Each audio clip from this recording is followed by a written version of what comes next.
أعوذ بالله من الشيطان الرجيم.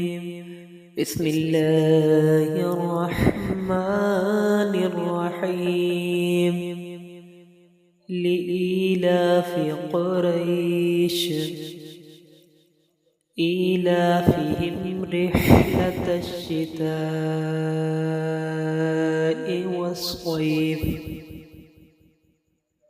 فليعبدوا رب هذا البيت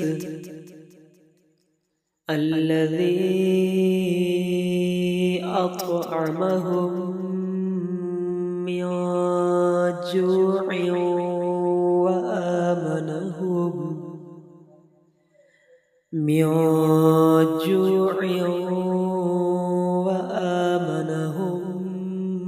من خوف.